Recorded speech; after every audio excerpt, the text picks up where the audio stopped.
ನಮಸ್ಕಾರ ನಮ್ಮೆಲ್ಲ ಯೂಟ್ಯೂಬ್ ಸಬ್ಸ್ಕ್ರೈಬರ್ಸರಿಗೆ ಮತ್ತು ದಿನನಿತ್ಯ ರೆಗ್ಯುಲರಾಗಿ ನೋಡುವಂಥ ಎಲ್ಲ ಯೂಟ್ಯೂಬ್ನವರಿಗೆ ನಾವಿವತ್ತು ಬೆಂಗಳೂರು ಮಂಗಳೂರು ಏನು ಕೆಲಸ ಪೂರ್ಣಗೊಳ್ಳಿಕ್ಕೆ ಬಂದಿದೆ ಆ ರಸ್ತೆಯ ಬಗ್ಗೆ ಫೈನಲ್ ಟಚ್ಚನ್ನು ಕೊಡುವ ಬಗ್ಗೆ ಮಾಹಿತಿಯನ್ನು ಕೊಡ್ತಾಯಿದ್ದೀನಿ. ಇಲ್ಲಿ ನಾವೇನೀಗ ಸರ್ಕಲಲ್ಲಿ ಇದ್ದೀವಿ. ಇದು ನಾರಾಯಣ ಗುರು ಸರ್ಕಲ್ ಅಂತೇಳಿ ಕರೀತಾರೆ. ಇದು BC ರೋಡ್ ಸರ್ಕಲ್ನಿಂದ ನೀವು ಇಲ್ಲಿ ನೋಡ್ಬೋದು. ಈಗ ನಾನಿವತ್ತು ಈ BC ರೋಡ್ನಿಂದ ಏನು ಅಡ್ಡಬಳೆ ಇದೆ 62 ಕಿಲೋಮೀಟರ್ ರಸ್ತೆ, 62 ಕಿಲೋಮೀಟರ್ ರಸ್ತೆಯಲ್ಲಿ ಎಷ್ಟು ಪ್ರತಿಶತ ಕಂಪ್ಲೀಟ್ ಆಗಿದೆ, ಇನ್ನೆಷ್ಟು ಬಾಕಿ ಉಳಿದಿದೆ ಅನ್ನೋದ್ರ ಬಗ್ಗೆ 2-3 ವಿಡಿಯೋಗಳಲ್ಲಿ ನಿಮಗೆ ಮಾಹಿತಿಯನ್ನು ಕೊಡ್ತೇನೆ. ಹೇಳಬೇಕು ಅಂತಂದರೆ 97% ಅಂತಲೇ ಹೇಳ್ಬೋದು. 97% ಅಷ್ಟು ಕೆಲಸ ಮುಗಿಯೋಕ್ಕೆ ಬಂದಿರ್ತದೆ. ಸ್ವಲ್ಪ ಸಣ್ಣ ಪುಟ್ಟ ಕೆಲಸಗಳು ಬಾಕಿ ಉಳಿದಿದೆ. ಅದ್ರ ಬಗ್ಗೆ ಈ ವಿಡಿಯೋದಲ್ಲಿ ನೋಡ್ಬೋದು. ನಾವಿವಾಗ ಹೋಗ್ತಿರುವಂಥದ್ದು BC ರೋಡ್ ಕಡೆಯಿಂದ ನೇತ್ರಾವತಿ ನದಿಯ ಅಡ್ಡಲಾಗಿ ಏನು ಒಂದು ಹಳೆ ಸೇತುವೆ ಇತ್ತು, ಇವಾಗ ಮತ್ತೊಂದು ಹೊಸ ಸೇತುವೆ. ಆ ಸೇತುವೆ ಈಗ 1 ವರ್ಷ ಆಗಕ್ಕೆ ಬಂತು ಓಪನ್ ಆಗಿ. ಕಳೆದ ವರ್ಷ ಮಳೆಗಾಲದಲ್ಲಿ ಓಪನ್ ಆಗಿದೆ. ನಾವಿವಾಗ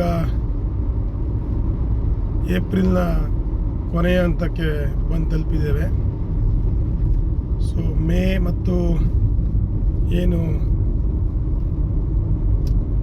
ಜೂನ್ ತಿಂಗಳು ಮಳೆ ಬರುವ ಮುಂಚೆ ಈ ರಸ್ತೆ ಸಂಪೂರ್ಣವಾಗಿ ನಮಗೆ ಓಡಾಡಲಿಕ್ಕೆ ಸಿಗ್ತದೆ ಅಂತ ಹೇಳ್ಬೋದು. 3 ವರ್ಷಗಳ ಹಿಂದೆ ಈ ರಸ್ತೆಯಲ್ಲಿ ತಿರುಗಾಡುವಾಗ ಬರೀ ಕಮೆಂಟ್ಸ್ಗಳನ್ನೇ ಮಾಡ್ತಾಯಿದ್ರು. ಏನಂತ, ಕೆಲಸ ಮಾಡುವಕ್ಕೆ ಅಡಚಣೆ ಆಗುವಾಗ ತುಂಬ ಅಂದರೆ ನೋಡಿ, ಇವಾಗ ನಾವು ಫ್ಲೈಓವರ್ಗಳ ಮೇಲೆ ಹೋಗ್ತಾ ಇದ್ದೀವಿ. ಇದು ಪಾಣೆಮಂಗ್ಳೂರು ಫ್ಲೈಓವರು. ಇದರಿಂದ ಮುಂದಕ್ಕೆ 1 ಕಿಲೋಮೀಟರ್ ಹೋದ ತಕ್ಷಣ ಮತ್ತೆ ಮೆಲ್ಕರ್ ಫ್ಲೈಓವರ್ ಬರ್ತದೆ.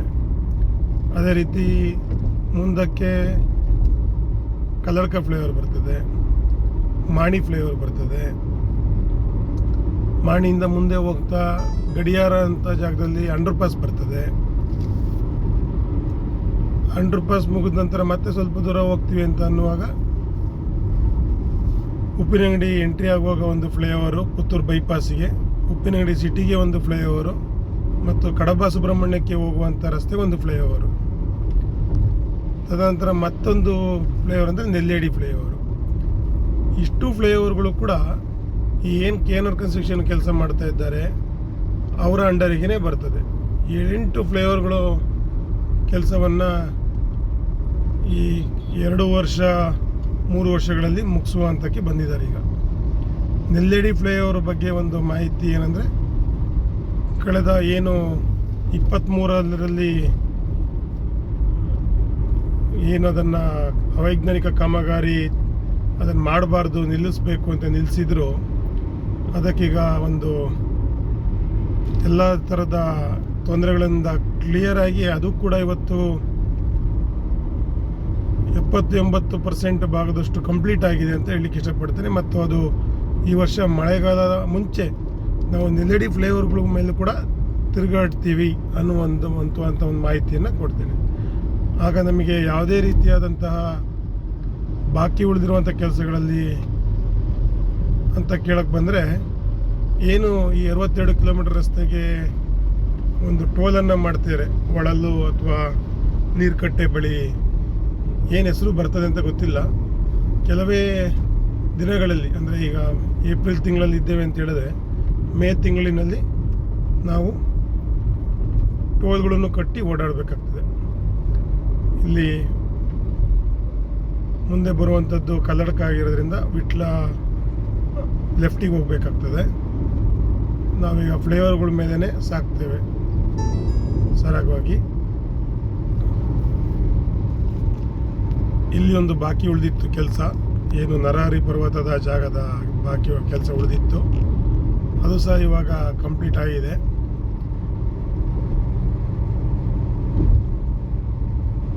ಏನು 88 ಕಿಲೋಮೀಟರ್ ಮಂಗಳೂರಿನಿಂದ ಗುಂಡ್ಯ ಇದೆ.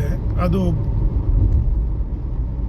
ಮಂಗಳೂರಿನಿಂದ BC ರೋಡ್, ಅಂದರೆ BC ರೋಡಿಂದ ಮಂಗಳೂರು ಏನು 18ರಿಂದ 20 ಕಿಲೋಮೀಟರ್ ರಸ್ತೆ ಏನಿದೆ, ಅದು ಅಲ್ಲಿಯ ಟ್ರಾಫಿಕ್ನ ಮೇಲೆ ಇದಾಗ್ತದೆ, ಅಂದರೆ ಡಿಪೆಂಡ್ ಆಗ್ತದೆ ನಾವು ಎಷ್ಟು ಸಮಯಕ್ಕೆ ತಲುಪ್ತೇವೆ BC ರೋಡ್ನಿಂದ ಮಂಗಳೂರಿಗೆ. ಹೆಚ್ಚು ಅಂದರೆ 25 ನಿಮಿಷ 30 ನಿಮಿಷ ತೆಗಿತೇವೆ. ಆ 25-30 ನಿಮಿಷ ಬಿಟ್ಟು ಈ ಉಳಿದಿರುವಂಥ 62 ಕಿಲೋಮೀಟರ್ ರಸ್ತೆ ಏನಿದೆ, ಗುಂಡ್ಯ ನಾವೇನು ಹೇಳ್ತೀವಿ, ಗುಂಡ್ಯದಿಂದ BC ರೋಡ್ನವರೆಗೆ, ಗುಂಡ್ಯದಿಂದ BC ರೋಡ್ನವರೆಗೆ ನಾವೇನು ಹೇಳ್ತೇವೆ, ಆ 62 ಕಿಲೋಮೀಟರ್ನ ಇವಾಗ ನಾವು 45 ನಿಮಿಷದಲ್ಲಿ ಸಾಗ್ಬೋದು. 45 ಪ್ಲಸ್ 1 25 ಅಂತಂದರೆ 1 ಗಂಟೆಯ ತಾಸಿನಲ್ಲಿ 1 ಗಂಟೆ 10 ನಿಮಿಷದ ಸಮಯದಲ್ಲಿ ಗುಂಡ್ಯದಿಂದ ಮಂಗಳೂರನ್ನು ಮುಟ್ಟುವಂತಹ ಒಂದು ರಸ್ತೆ ಆಗಿರುತ್ತೆ. ಯಾಕಂದರೆ ನಾವು ಮುಂಚೆ ಈ ರಸ್ತೆಯಲ್ಲಿ ನಾನು ಕಳೆದ 15-16 ವರ್ಷಗಳಿಂದ ತಿರುಗಾಡ್ತಿದ್ದೇನೆ. ಯಾಕೆ NH 75 ಮುಖ್ಯ ಅಂತ ಹೇಳ್ತಾ ಇದ್ದರೆ, ಕಡಲ ನಗರಿಗೆ ಅಂದರೆ ಕರಾವಳಿ ಭಾಗಕ್ಕೆ ಅತಿ ಮುಖ್ಯವಾದ ರಸ್ತೆ. ನಾವಿವತ್ತು ಈ ರಸ್ತೆಯಲ್ಲಿ ಸರಾಗವಾಗಿ ಸಾಗ್ಬಿಡ್ತೇವೆ. ಅಂದರೆ ಗುಂಡ್ಯದಿಂದ ಏನು ಮಾರನಹಳ್ಳಿವರೆಗೆ ಘಾಟ್ ಸೆಕ್ಷನ್ 2 ಲೈನ್ ರಸ್ತೆ ಇದೆ. ಅಲ್ಲಿ ನೋಡಿ, ಈ ಥರ ದೊಡ್ಡ ದೊಡ್ಡ ಟ್ರಕ್ಗಳು ಬಂದಾಗ, ಉದ್ದವಾದ ದೊಡ್ಡ ದೊಡ್ಡ ಟ್ರಕ್ಗಳು ಬಂದಾಗ, ದೊಡ್ಡ ಲಾರಿಗಳು ಜಾಸ್ತಿ ಆದಾಗ ಟ್ರಾಫಿಕ್ನ ಸಮಸ್ಯೆ ಆಗ್ತಾ ಉಂಟು. ಕಾರ್ನವರು ಓವರ್ಟೇಕ್ ಮಾಡಲಿಕ್ಕೆ ಹೋಗ್ತಾರೆ, ಎದುರುಗಡೆಯಿಂದ ವೆಹಿಕಲ್ಗಳು ಬರ್ತದೆ. ಆ ಸಮಯದಲ್ಲಿ ಲೆಫ್ಟಿಗೆ ತಗೊಳ್ಳಿಕ್ಕೂ ಕೂಡ ಆಪ್ಷನ್ ಸಿಗೋದಿಲ್ಲ. ಅಂಥ ಸಮಯದಲ್ಲಿ ನಾವು ಆ ಜಾಗದಲ್ಲಿ ಟ್ರಾಫಿಕ್ ಸಮಸ್ಯೆಯನ್ನು ಉಂಟಾಗ್ತದೆ ಅಂತ ಹೇಳ್ಬೋದು.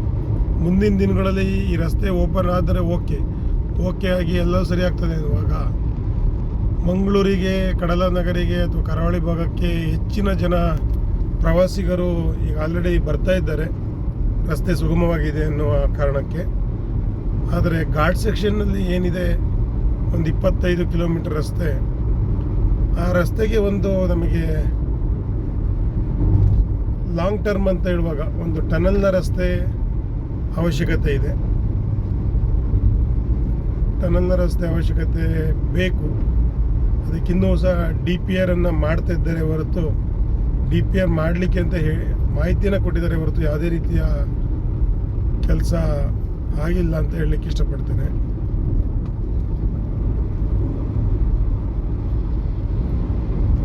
ಸೊ ಹಾಗಾಗಿ ನಾವು ಸರಾಗವಾಗಿ ಸಾಗಿ ಬಂದರೂ ಸಹ ಸಕಲೇಶ್ಪುರದ ಮಾರನಹಳ್ಳಿವರೆಗೂ ಬೆಂಗಳೂರಿನಿಂದ ಸಾಗಿ ಬಂದರೆ ಘಾಟ್ ಸೆಕ್ಷನ್ನಲ್ಲಿರುವಂತಹ ವಾತಾವರಣದ ಮೇಲೆ ನಾವು ಧರ್ಮಸ್ಥಳ, ಸುಬ್ರಹ್ಮಣ್ಯ ಮತ್ತು ಕಡಲದಂಗರಿ, ಮಂಗಳೂರು ಭಾಗಕ್ಕೆ ಸರಾಗವಾಗಿ ಸಾಗುವಂತಹ ಒಂದು ಲಕ್ಷಣಗಳು ಆಗತ್ತೆ, ನೋಡ್ಬೋದು ಅಂತ ಹೇಳ್ಬೋದು.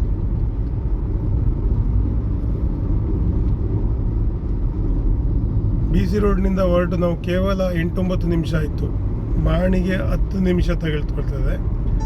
ಮಾಣಿಯ ಏನು ಒಂದು ಬೈಪಾಸ್ ಇದೆ, ಅಂದರೆ ಫ್ಲೈಓವರ್ ಇದೆ, ಅಲ್ಲಿಗೆ 9ರಿಂದ 10 ನಿಮಿಷ ಸಾಕು. ಅಂದರೆ ಈವನ್ 80 ಸ್ಪೀಡ್ನಲ್ಲಿ ಬಂದರೂ ಸಹ ನಾವು 9 ನಿಮಿಷದಿಂದ 10 ನಿಮಿಷದ ಒಳಗೆ BC ರೋಡ್ನಿಂದ ಮಾಣಿಯನ್ನು ಮುಟ್ಟಬಹುದು.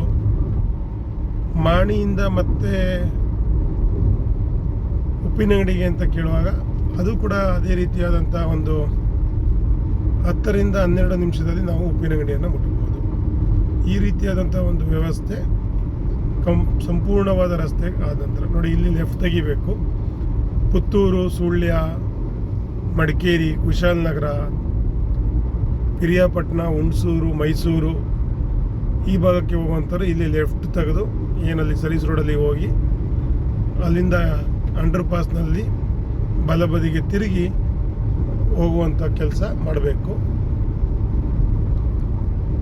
ಇದು ಮಾಣಿ ಫ್ಲೈಓವರ್ ಒಂದು ಹೇಳ್ಬೇಕಂದ್ರೆ ತಡೆಗೋಡೆಯ ಫ್ಲೈಓವರ್ ಆಗಿರುತ್ತೆ. ಸತತ 1.9 ಕಿಲೋಮೀಟರ್ನಷ್ಟು ಉದ್ದವಾದಂತಹ ಫ್ಲೈಓವರ್ ಅಂತ ಹೇಳ್ಬೋದು. ತುಂಬ ಲೆಂತಿಯಾಗಿ ತಗೊಂಡಿದ್ದಾರೆ ಈ ಫ್ಲೈಓವರನ್ನು.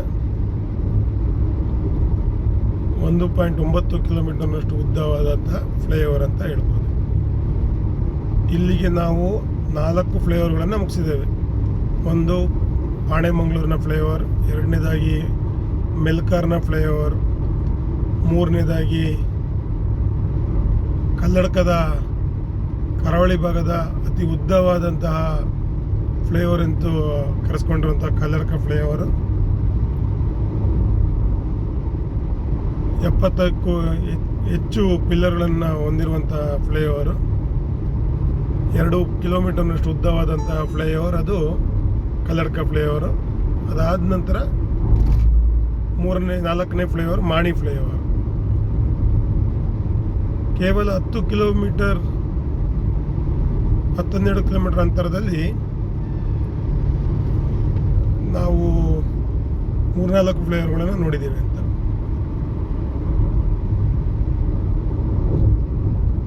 ಮುಂದೆ ಬಾಕಿ ಉಳಿದಿದ್ದಂಥ ಕೆಲಸ ಅಂದರೆ ಅದು ಪೇರ್ನೆಯ ಏನು ಪೂರ್ತಿ ಕ್ರಾಸ್ ಇತ್ತು, ಆ ಕ್ರಾಸ್ನ ಬಳಿ ಬಾಕಿ ಉಳಿದಿರುವಂಥ ಕೆಲಸ ಇತ್ತು. ಅದು ಸಹ ಇವಾಗ ಒಂದು ಬದಿಯ ರಸ್ತೆಯನ್ನು ನಮಗೆ ಓಡಾಡಲಿಕ್ಕೆ ಅನುಕೂಲ ಮಾಡಿಕೊಟ್ಟಿದ್ದಾರೆ. 2ನೇ ಬದಿಯ ಅಂತ ರಸ್ತೆಯನ್ನು ಕೆಲಸವನ್ನು ಮಾಡ್ತಾ ಇದ್ದಾರೆ. ನಾವಿವಾಗ ಹೇಳ್ದಾಗೆ ಗಡಿಯಾರ, ಈ ಗಡಿಯಾರ ನಮ್ಮ ಊರಿನ ಹತ್ರ ಬಂದಿದ್ದೇವೆ. ಇಲ್ಲಿ ನಾವು ಅಂಡರ್ ಪಾಸ್ನಲ್ಲಿ ಪಾಸ್ ಆಗ್ತೇವೆ.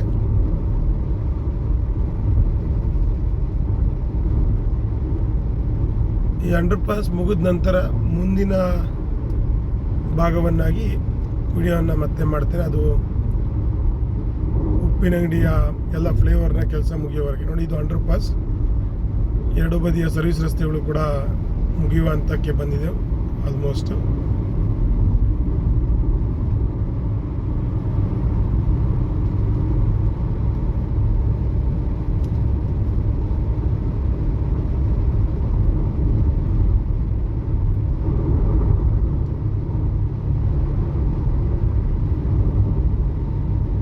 ಇದಿಷ್ಟು ಆಗ್ತಿರುವಂಥ ಕೆಲಸದ ಬಗ್ಗೆ ಮಾಹಿತಿ.